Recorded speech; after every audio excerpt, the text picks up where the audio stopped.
Filsafat penting bagi pendidikan.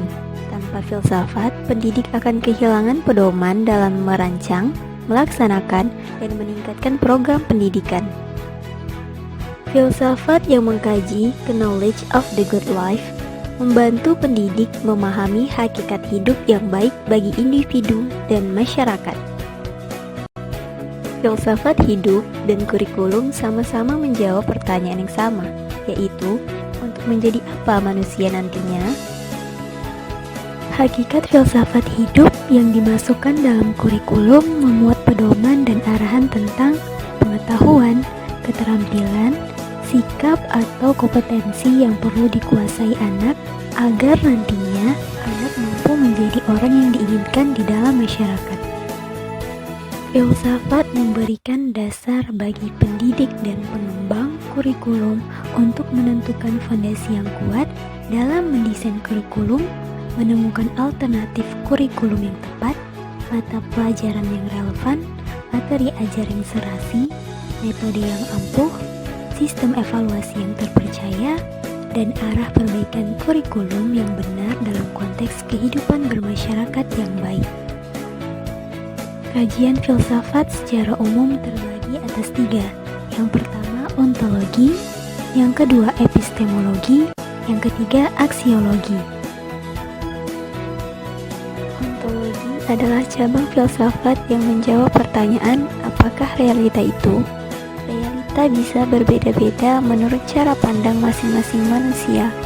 Dalam aliran filsafat supernatural, realita yang mutlak benar ada di dunia lain.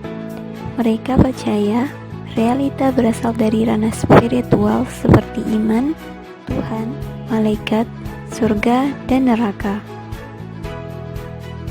Dalam aliran filsafat ontologi bumi, realita yang mutlak benar berada di atas bumi. Realita ini berada di bumi pada masa kini dan sekitar tempat manusia itu hidup. Aliran ontologi bumi sangat berpengaruh dan pada pengembangan sains modern yang dominan pada tahun 60-an. Dalam aliran filsafat ontologi manusia, realita yang relatif benar ialah pengalaman manusia. Mereka percaya realita berpijak pada pengalaman setiap individu manusia. Epistemologi merupakan cabang filsafat yang mengkaji tentang ilmu pengetahuan dan cara memperoleh pengetahuan. Epistemologi menjawab pertanyaan apakah kebenaran itu, bagaimana kita mengetahui kebenaran, dan bagaimana kita mengetahui bahwa kita tahu. Epistemologi mengkaji hakikat pengetahuan yang merupakan menu pokok dari kurikulum. Dalam aliran filsafat epistemologi supernatural, pengetahuan yang mutlak benar diterima melalui wahyu atau cara mistik lainnya. Menurut epistemologi supernatural, ilmu pengetahuan yang baik harus diterima. Artinya, manusia menerima pengetahuan yang diturunkan dari dunia lain seperti ajaran keagamaan oleh Tuhan atau dalam hal ide-ide oleh filsuf. Dalam aliran filsafat epistemologi bumi, pengetahuan yang mutlak benar ditemukan melalui indera atau logika. Epistemologi bumi memandang materi dunia ini sebagai tempat kebenaran terakhir. Data yang diperoleh manusia melalui indera dianggap merupakan jalan yang paling utama untuk memperoleh ilmu pengetahuan. Dalam aliran filsafat epistemologi manusia, pengetahuan yang relatif benar direkonstruksikan melalui pengalaman. Epistemologi manusia memakai persepsi dan logika dalam proses perolehan pengetahuan yang mana menghasilkan pengalaman. Dasar pikirannya ialah bahwa manusia tidak dapat mengetahui lingkungan mereka secara langsung.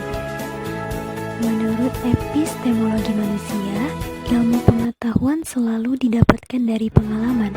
Artinya, pengalaman merupakan bahan baku bagi pembentukan konsep dunia atau lingkungan. Perolehan ilmu pengetahuan menurut epistemologi manusia ialah melalui proses konstruksi atau peragaan, bukan melalui penemuan. Aksiologi merupakan cabang filsafat yang menyangkut tentang nilai-nilai. Cabang filsafat ini menjawab pertanyaan apakah yang bagus atau indah itu, apa yang baik dilakukan orang. Aksiologi mencakup dua kategori utama, yaitu etik dan estetika. Etik terkait pengertian benar dan salah, baik dan jelek dalam kehidupan manusia. Estetika menyangkut pengertian indah dan kesenangan pengalaman manusia. Etik dan estetika ini berkaitan erat dengan kurikulum yang menyangkut tentang masalah moral.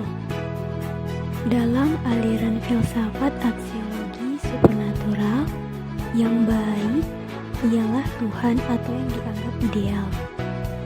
Dalam aliran filsafat yang pasti baik itu menuruti hukum alam. Sedangkan aliran filsafat aksiologi manusia yang relatif baik adalah konsekuensi yang disenangi oleh manusia itu sendiri.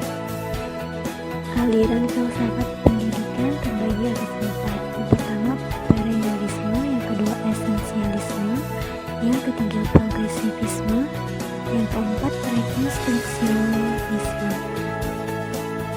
Filsafat pendidikan perennialisme merupakan salah satu aliran filsafat klasik atau yang paling tradisional, berakar dari aliran filsafat realisme. Aliran ini merupakan aliran filsafat bumi dan yang paling tertua berakar dari Aristoteles, yang mana Aristoteles menyatakan manusia adalah makhluk yang rasional.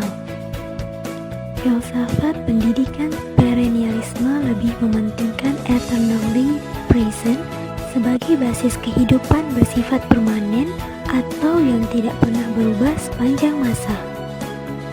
Kurikulum perennialisme berfokus pada pengembangan kemampuan intelektual anak sebagai prioritas utama dari filsafat ini. Penganut aliran perennialisme ini mengutamakan pembelajaran universal, yang mana mencakup pengetahuan yang sudah teruji validitasnya sepanjang masa, dan nilai-nilai yang mengandung moral dan nilai-nilai luhur. Aliran filsafat pendidikan esensialisme adalah filsafat klasik dan konservatif. Filsafat pendidikan esensialisme berakar pada filsafat realisme dan idealisme yang muncul sebagai reaksi terhadap filsafat progresivisme. Dalam aliran ini hanya sedikit saja mata pelajaran yang bersifat universal dan paling penting esensial subjek.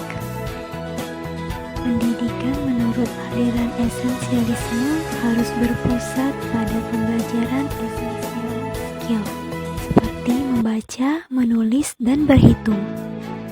Aliran filsafat progresivisme merupakan pengembangan dari filsafat pragmatisme sebagai protes terhadap pendidikan tradisional perennialisme dan esensialisme.